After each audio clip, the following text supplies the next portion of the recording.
Dayak, ahli pengobatan alternatif asal Kalimantan, terus jadi buah bibir usai aksinya menyembuhkan banyak pasien patah tulang hingga stroke. Namanya makin meroket setelah wanita yang disebut-sebut mewarisi terah tetua suku Dayak ini setelah diundang para pesohor tanah air hingga para pejabat.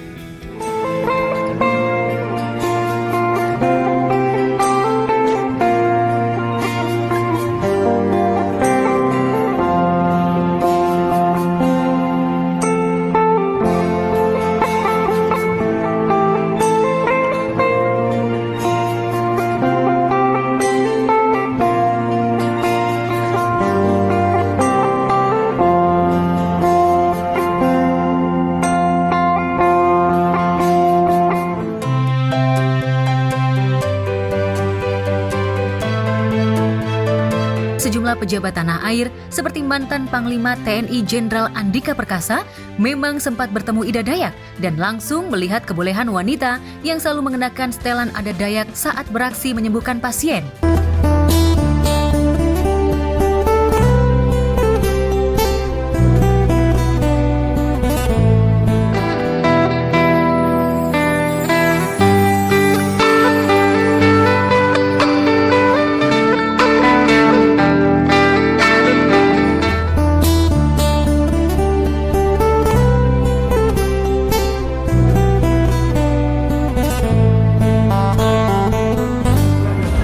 Ini berguna lah bagi masyarakat menurut saya. Sangat-sangat berguna. Pak Andika sendiri ikut pengobatannya nggak nih? Kebetulan belum.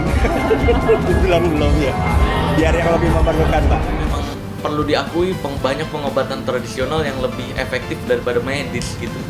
Adapun yang kebalikannya ya. Kalau tergantung penyakitnya kembali lagi sih. Ada yang lebih efektif di medis daripada tradisional.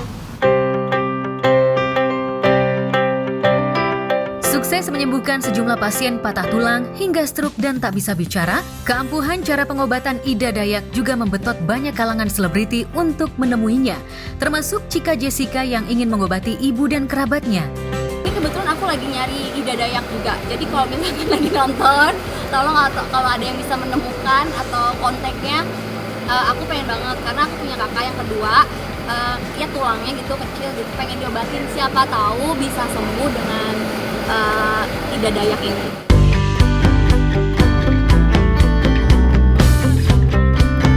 Meski bisa menyembuhkan penyakit terutama patah tulang dalam tempo yang singkat, namun Ida tak mau jumawa. Ia tetaplah mengaku manusia biasa yang hanya berusaha soal hasil urusan yang maha kuasa.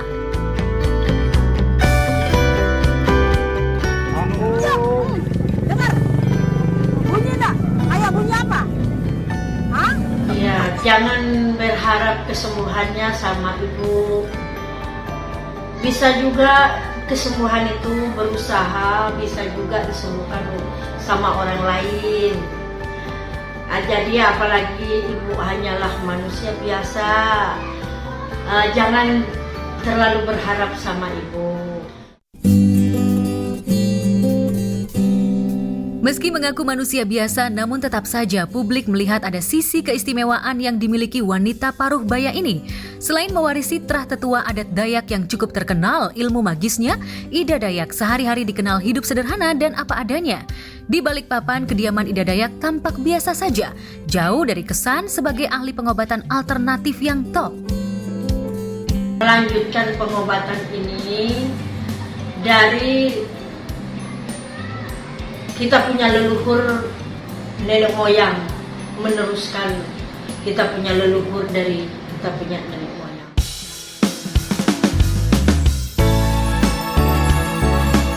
Bukan cuma sikap hidup yang apa adanya, saat memberi bantuan pengobatan di jalanan atau di pelataran pasar, Ida Dayak bahkan kerap menolak bayaran dari pasien karena pengobatannya dengan menggunakan minyak merah tergolong gratis.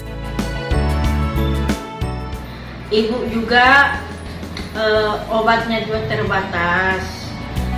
Belakangan diketahui jika pemilik nama asli Ida Andriani ini merupakan wanita kelahiran Pasir Belengkong, Kabupaten Pasir, Kalimantan Timur pada 3 Juli 1972 lalu.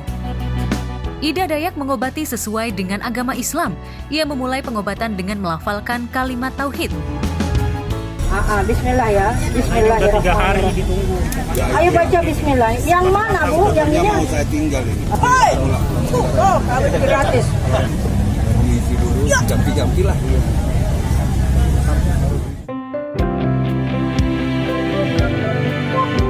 Sepanjang kiprahnya sebagai juru pengobatan alternatif, Ida sempat berkeliling dari pasar ke pasar untuk menjalankan praktik pengobatannya. Ida Dayak pernah keliling dari Papua, Kalimantan, Sulawesi hingga Sumatera, dan kini di Jawa Barat. Yang sakit ini, yang saya kasihani.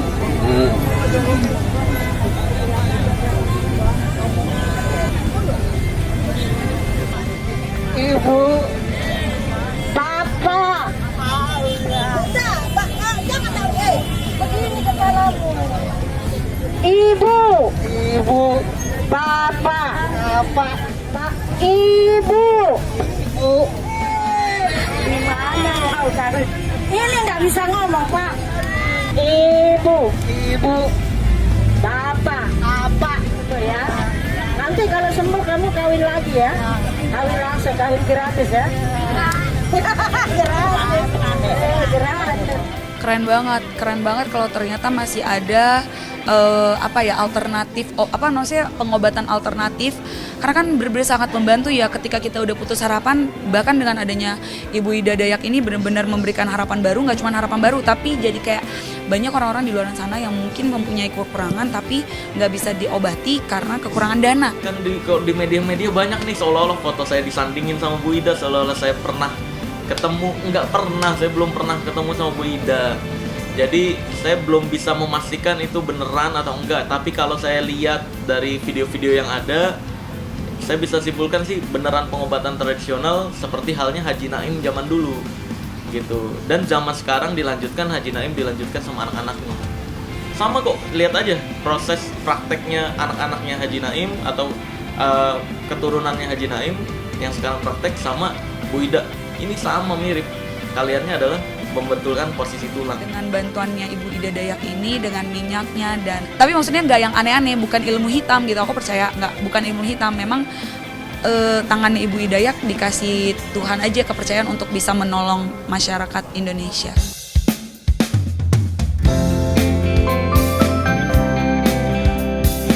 Maka wajar ketika Ida Dayak viral. Beberapa waktu lalu lapangan Kostrad TNI Cilodong Depok Jawa Barat pun ramai diserbu masa laiknya acara konser. Tapi sejago apapun, justru pengobatan alternatif tak akan sanggup meladeni pasien sebanyak itu.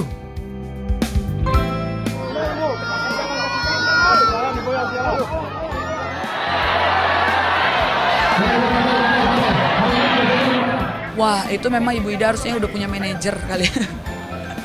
Aku juga nggak paham sih bagaimana cara menanggulangi kalau misalnya tiba-tiba permintaannya banyak seperti itu. Pokoknya kita cuma bisa support Ibu Ida, semoga Ibu Ida tetap sehat supaya bisa banyak lagi membantu ataupun menolong orang-orang. Lantas setelah sosoknya kini diburu pasien dari berbagai daerah hingga sejumlah pesohor, akankah petualangan Ida Dayak mengobati pasien di jalanan akan dihentikan, berganti tempat yang akan lebih teratur jadwalnya? Jika dia memakai pakaian tradisi terus dengan santainya membawa sugesti pada si pasiennya juga untuk tenang dengan dia menari-nari gitu, tidak terlalu tegang. Saya juga ngelihatnya, iya asik nih pengobatannya. Tadinya kok gini aja bisa sembuh gitu, tapi ketika udah beberapa orang saya lihat di sosial media sembuh benar, dan saya takjub dan saya ingin mencoba berobat. Saya ingin ketemu dengan Ibu Ida Dayak dan ingin berobat. Bu, saya ingin berobat, Bu. Iya mau. Aku di mana kalau masih mudah-mudahan ada di Jakarta, ya aku mau samperin gitu. Dan Ibu mengharap jangan dulu cari Ibu, sebab takutnya nanti tidak bertemu sama Ibu. Yang dari jauh itu jangan dulu datang cari Ibu. Takutnya nanti tidak ketemu sama Ibu, terus ada yang tidak bisa disembuhkan, takutnya kecewa. Mana biaya jauh, kasihan. Tunggu aja Ibu, nanti semoga kita dipertemukan oleh Tuhan.